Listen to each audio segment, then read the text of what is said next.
Atenção! Vai começar agora uma teleaula de ensaios de materiais do curso profissionalizante. Este módulo tem um total de 25 aulas. Hoje, você vai assistir a teleaula número 23. Bons estudos!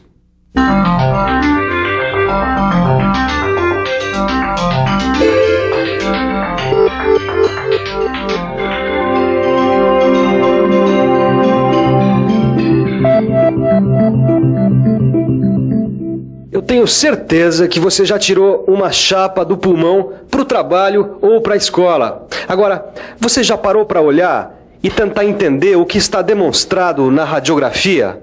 Será que o meu pulmão está bom ou será que ele tem algum problema? Bom, para observar uma radiografia e fazer esse tipo de análise, só sendo um especialista. E a mesma coisa acontece na indústria, porque existe a radiografia industrial, que é o assunto da nossa teleaula de hoje. Na teleaula de hoje, você vai conhecer alguns conceitos básicos da radiografia industrial. Vai saber como surgiu a radiografia industrial e vai conhecer as radiações utilizadas nesse tipo de ensaio.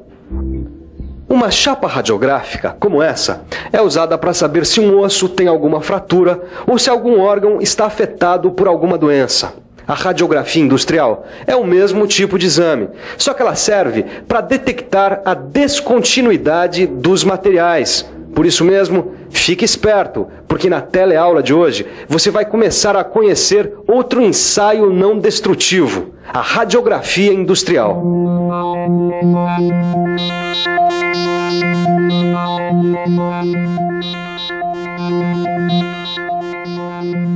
E aí, Ed? E aí, Nilza, tudo bom?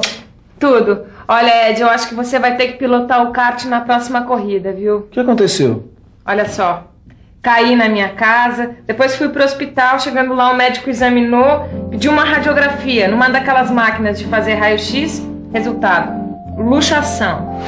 Ainda bem que não quebrou nenhum osso, hein? Sabe que essa história da radiografia na sua mão me fez lembrar daquele caso? É? Do que você tá falando? Você lembra do Rafinha? Que bateu o kart porque quebrou a barra de direção? Então, existia um problema interno que foi impossível detectar com um exame simples. Então a barra de direção teve que passar por um ensaio por radiografia. Ed, eu acho que você pirou. Não, Nilza, o que eu tô querendo dizer é que a radiografia industrial utiliza o mesmo princípio da radiografia dos hospitais. O material que vai ser ensaiado é colocado entre uma fonte emissora de radiação e um filme. Uma parte dos raios emitidos é absorvida pelo material e a outra vai atravessar o material e sensibilizar o filme, produzindo nele uma imagem do material ensaiado. Como a radiografia da minha mão? Aparentemente sim, só que a radiografia industrial usa doses de radiação 10 vezes maiores que a utilizada pela radiografia na sua mão. Nossa, que perigo! Você já viu então que a segurança é um dos fatores mais importantes nesse ensaio, né? Ô Silva, eu ainda não entendi uma coisa. Pra que tirar a radiografia de um material, hein? Isso é fácil de entender, Caio. Imagine um gasoduto transportando gás sob alta pressão em uma refinaria. Pois bem, esse é o tipo de coisa que não pode falhar nunca. Se uma solda não estiver adequada, ela não vai resistir à pressão. Não resistindo à pressão, pode haver um vazamento. Claro. E com isso, provocar um acidente de grande monta. Guardadas as devidas proporções, é como se o material de uma panela de pressão apresentasse defeito. É perigoso, né? É sim. Para evitar acidentes, a gente precisa ter certeza de que não há defeito nos produtos. Por isso, a gente usa os ensaios não destrutivos, como no caso da radiografia, dependendo do uso que o produto vai ter. Companheiro, diz pra gente, você já precisou tirar uma radiografia? Sim.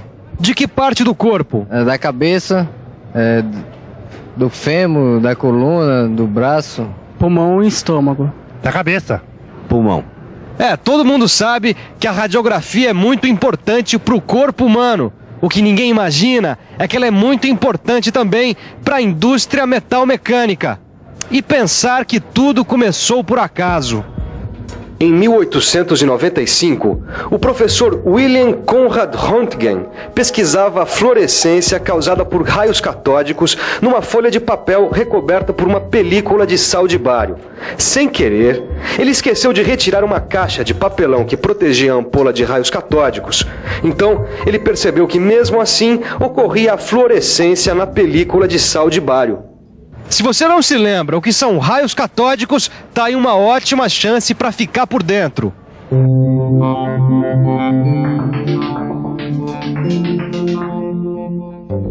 Os raios catódicos são um feixe de elétrons que partem do cátodo, acelerados em alta velocidade por uma fonte externa de alta tensão, em direção a um alvo chamado ânodo. O que o professor Roentgen descobriu é que algum tipo de raio até então desconhecido ultrapassava uma caixa de papelão como essa, atingindo o papel, e que além dos raios catódicos, essa ampola emitia um outro tipo de raio. Como esse raio era desconhecido, o professor Roentgen decidiu chamá-lo de raio-x. Diversas pesquisas foram auxiliadas com a descoberta do raio-x e vieram novas descobertas. Henri Becquerel, Pierre e Marie Curie constataram a emissão dos raios semelhantes aos raios-x por metais pesados, que têm grande número atômico, como o urânio, o polônio e o rádio. E assim surgiu a denominação radioatividade, que é a emissão espontânea de radiação por elementos químicos. Bom, daí para a descoberta dos raios gama foi um pulo. E da descoberta dos raios gama surgiu a gamagrafia, que é a inspeção de peças através dos raios gama. O raio-x e o raio gama são dois tipos de radiação usados no ensaio por radiografia industrial. Para conhecer um pouco mais o raio-x e o raio gama, nós vamos falar sobre as ondas. Que onda, Silva? Os raios X e gama são ondas eletromagnéticas do tipo da luz. Olha aqui, Caio. O comprimento da onda desses raios é menor que o da luz visível e menor que dos raios ultravioleta e infravermelho. Pois então, para você ter uma ideia, Caio, os raios X e gama podem atravessar corpos opacos como uma parede, enquanto que a luz visível só atravessa corpos translúcidos, como esse copo com água. Nessa representação de um exame radiográfico, a gente vai ver que a variação de radiação que atravessa a peça é captada e registrada em filme radiográfico, que depois de revelado, mostra uma imagem da peça com regiões claras referentes às maiores espessuras e com regiões escuras referentes às menores espessuras. A gente precisa conhecer também, Caio, as principais propriedades das radiações X e gama.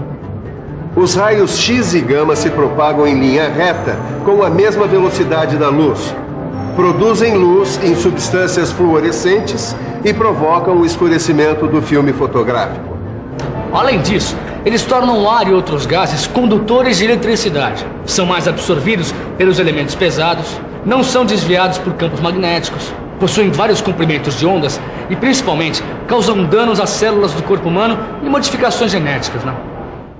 A gente veio até essa clínica de radiologia para saber que cuidados o pessoal toma para não ficar exposto à radioatividade.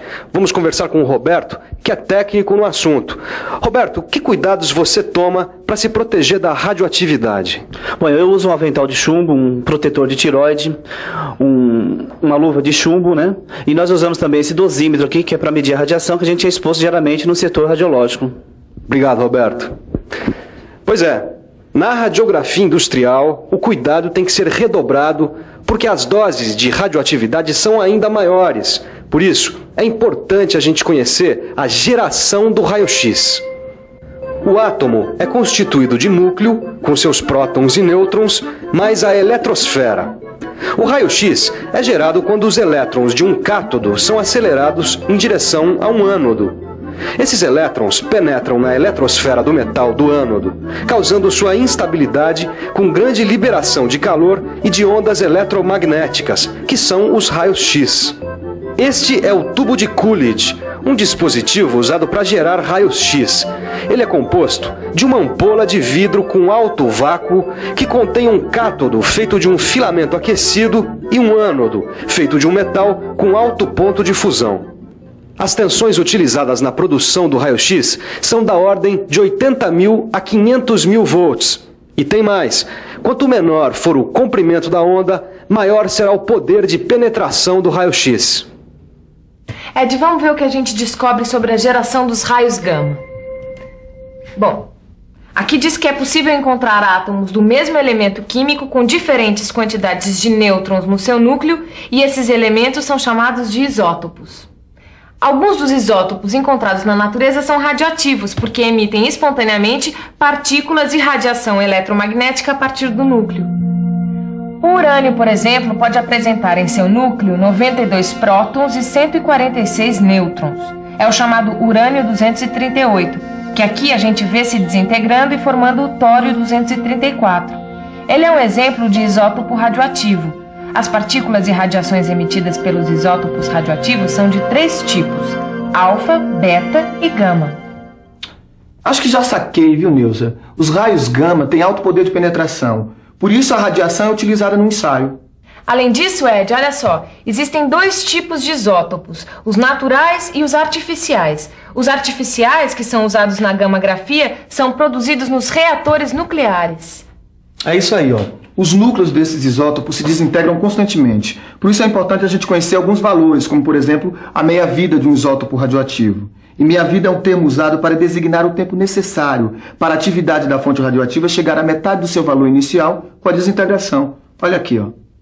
O cobalto 60 tem meia-vida de 5 anos, 3 meses e 18 dias. O irídio 192 tem meia-vida de 75 dias. E o césio 137 tem meia-vida de 33 anos. Acho que sem isso aqui não tem ensaio não, né, Silvano? Não tem mesmo.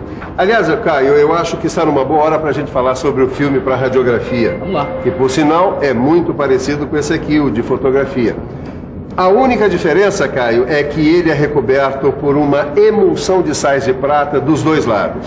Pois bem, depois que o filme é exposto à radiação, os grãos dos sais de prata reagem quimicamente quando entram em contato com o revelador e se transformam numa prata metálica enegrecida.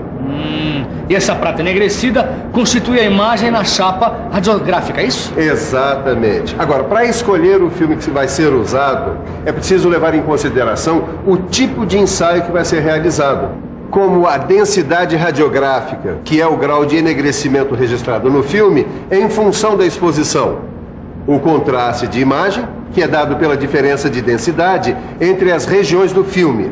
A velocidade, que é a taxa em que ocorre a sensibilização dos grãos dos sais de prata. Filmes com grãos maiores precisam de menos tempo de exposição. E a granulometria, que é o tamanho dos grãos dos sais de prata da emulsão. Grãos menores significam mais nitidez. Pois muito bem, eu acho que agora então já dá para falar sobre a qualidade e a sensibilidade da radiografia. A radiografia de qualidade tem que ter nitidez e boa definição de imagem. E a gente consegue isso controlando a densidade de imagem e o contraste da imagem. Além disso, a gente tem que evitar falhas de processamento do filme, como esses arranhões e manchas. O grau de sensibilidade radiográfica, Caio, pode ser alto, médio ou baixo e é controlado por um penetrômetro. Para controlar a sensibilidade radiográfica, basta a colocação de penetrômetros sobre a face metálica voltada para o tubo.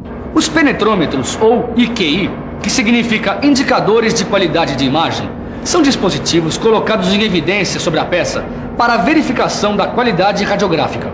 O IQI tem que ter 2% da menor espessura da peça analisada e tem que estar visível na radiografia. Bom, agora que você já foi apresentado à radiografia industrial, comece a se preparar para as próximas teleaulas. E para isso, nada melhor do que a nossa revisão. E atenção, se liga aí que é hora da revisão. Na teleaula de hoje, você conheceu o ensaio por radiografia. Viu que tudo começou com o estudo dos raios catódicos e conheceu a geração dos raios X e gama. Conheceu o filme usado na radiografia industrial e, finalmente, viu que os penetrômetros servem para a verificação da qualidade e sensibilidade radiográfica.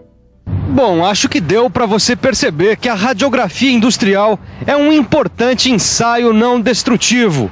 Por isso mesmo, dê uma boa olhada no seu livro e resolva os exercícios. Na próxima teleaula tem mais radiografia industrial. Até lá!